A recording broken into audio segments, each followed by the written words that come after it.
26 knots down the Eagle. 106 interval is a Rhino at 5.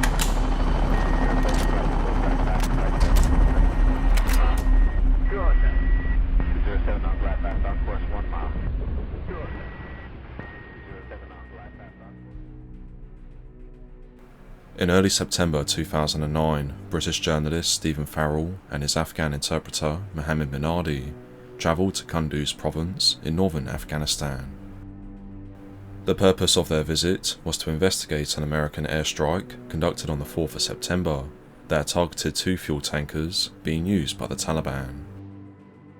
Despite repeatedly being advised not to visit Kunduz province due to the security situation, the journalist and interpreter pressed on with their trip, and it was whilst they were carrying out their investigation on the 5th of September that they were ambushed by armed men affiliated to the Taliban.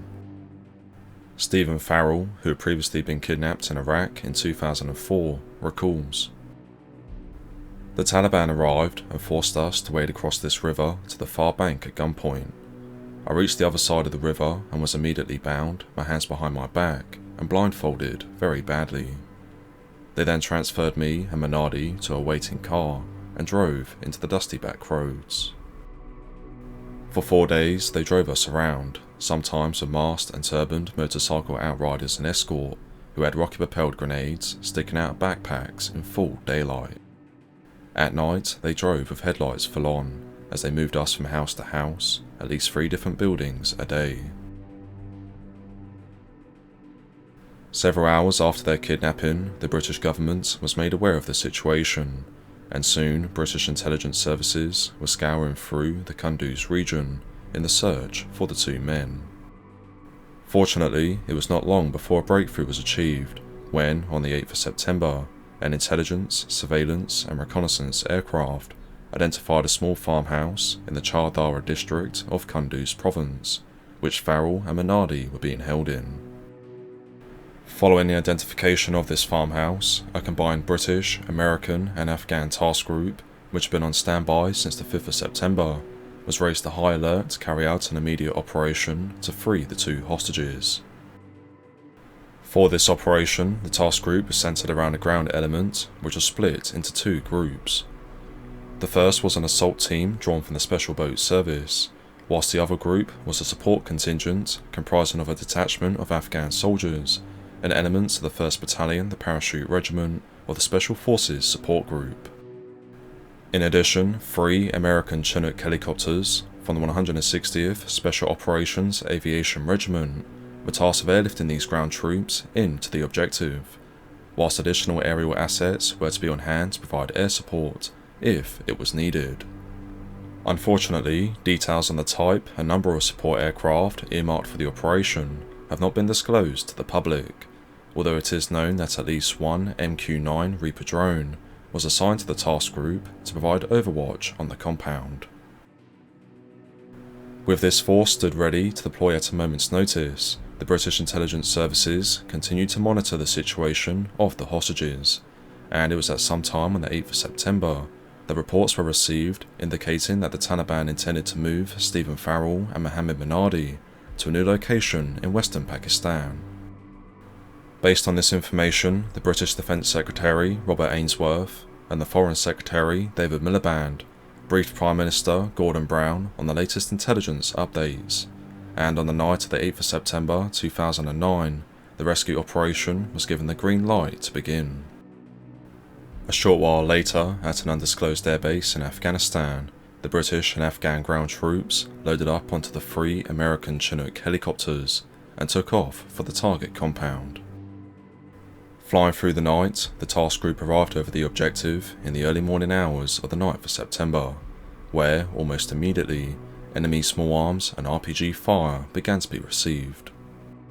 Despite the weight of this enemy fire, the American Chinook pilots held their aircraft steady, and with their rear ramps down, made their approach into the landing zone, after which the SBS assault team and the support contingent disembarked to secure the farmhouse.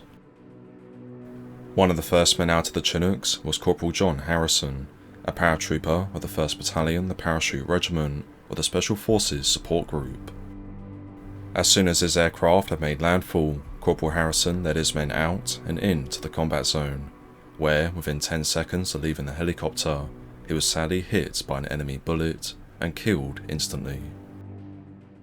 An investigation into the operation later determined that it is more likely than not that the bullet came from an insurgent weapon, taking into account the type of operation, the known location of enemy forces compared with the location of friendly forces, and the trajectory of the bullet that killed John. It is more likely than not that the round was a 7.62mm round, commonly used by insurgent forces. Whilst medics tended to Corporal Harrison, the rest of the task group pressed on to the objective, with the joint British-Afghan support contingent establishing a security cordon around the target to prevent any Taliban reinforcements arriving into the operational area. Simultaneously, the SBS assault team moved forward under heavy fire to secure the farmhouse itself. On reaching the compound, elements of the team breached through the front door and cleared the building, whilst other elements made their way around the flanks to secure the perimeter, during which they stumbled across Stephen Farrell, who, just minutes earlier with Mohammed Minardi, had escaped from the room they were being held in. Stephen Farrell later recounted, "Vague sounds coalesced into northern British vows. One voice was urging someone to get a ladder up over the wall and into the compound we had just left. Pressing my face down as low as I could, I screamed, 'British hostage, British hostage,' and flashed a light once, very briefly, to tell them the direction. I heard a voice say something like, 'British hostage, approach me with your hands in the air and lie down on the ground.' I complied, dropping my camera bag and all its contents. As I lay on the ground, I gave my name and newspaper I worked for, and pointed to where Minardi was lying behind me, telling them I thought he had been shot." During their escape from the farmhouse, Mohammed Minardi had run ahead of Stephen Farrell and had been cut down by gunfire. Unfortunately, it isn't known who fired the fatal shots, but what is known is that, when the men of the Special Boat Service reached Farrell's position, they were able to confirm that Minardi had succumbed to the wounds he had sustained, and due to the intensity of the firefight and the risk of the rescue force sustaining further casualties, his body could not be recovered.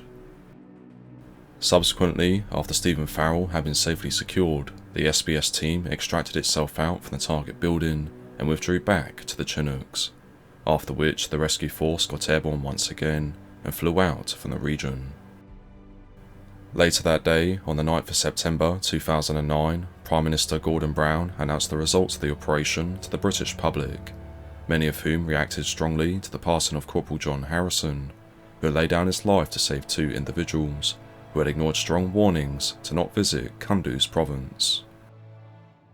Former British Army officer Tim Collins stated that Stephen Farrell had a big thank you to give to the people who gave their lives to make up for his mistakes.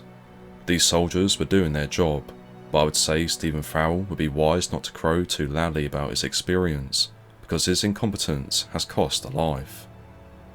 Unfortunately, in journalism, you do come across people who believe they're infallible. Reflecting on the loss of Corporal John Harrison, his commanding officer commented that he cared deeply about his work, and more deeply still about those he commanded and served alongside. He was an unflinching and inspirational man with a deep, deep pool of courage, who died as he lived, at the forefront of his men. He gave his life for his comrades and the Parachute Regiment, both of which meant so much to him.